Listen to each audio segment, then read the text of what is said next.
মনে মিশাইয়া পরান বেলতলি সোলেমান ল্যাংটা দোহাই ল্যাংটা দোহাই ল্যাংটা। সামাজিক যোগাযোগ মাধ্যমে রীতিমতো ঝড় তুলছে এই গান। সাধারণ ব্যবহারকারী থেকে কন্টেন্ট ক্রিয়েটর সকলেই গানের সঙ্গে মিলিয়ে বানাচ্ছেন মজাদার সব রিলস।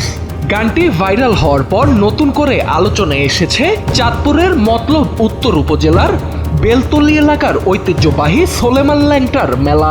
এবছর ভক্তদের আগাম উপস্থিতির কারণে নির্ধারিত সময়ের একদিন আগেই শুরু হয় ল্যাংটার মেলার ১০৭তম আসর। তবে ব্যবহারকারীদের অনেকেরই প্রশ্ন, কে এই সোলেমান ল্যাংটা? JBS holdings limited. Sufi Soleman Shah, যিনি ল্যাংটা বাবা নামেও পরিচিত, ছিলেন উপমহাদেশের একজন আধ্যাত্মিক সাধক। প্রতি বছর তার মাজারকে কেন্দ্র করে চৈত্রের ১৭ তারিখ আয়োজন করা হয় ল্যাংটার মেলা, যেখানে প্রায় ১৪ থেকে ১৫ লক্ষ ভক্তের সমাগম ঘটে।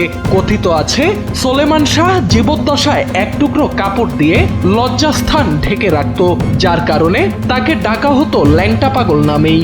তবে ঐতিহ্যবাহী এই মেলার সঙ্গে জড়িয়ে আছে বিতর্ক। স্থানীয়দের অভিযোগ, মেলাকে ঘিরে বেড়ে যায় মাদক ব্যবসায়ী, পকেটমার, ছিনতাইকারী ও প্রতারকদের তৎপরতা। এবছরও মেলা প্রাঙ্গণে বসেছে সহস্রাধিক গাঁজার দোকান, যার টানে দেশের বিভিন্ন প্রান্ত থেকে জড়ো হয়েছে নেশাগ্রস্তরা। মেলার বিভিন্ন জায়গায় দেখা যায় ছোট ছোট আসর, কোথাও চলছে মাদক সেবন, কোথাও আবার অশালীন নাচ। প্রতি বছর আধ্যাত্মিকতার আড়ালে মেলা প্রাঙ্গণে ফুটে ওঠে মাদক সেবন ও অশ্লীলতার ভিন্ন এক চিত্র।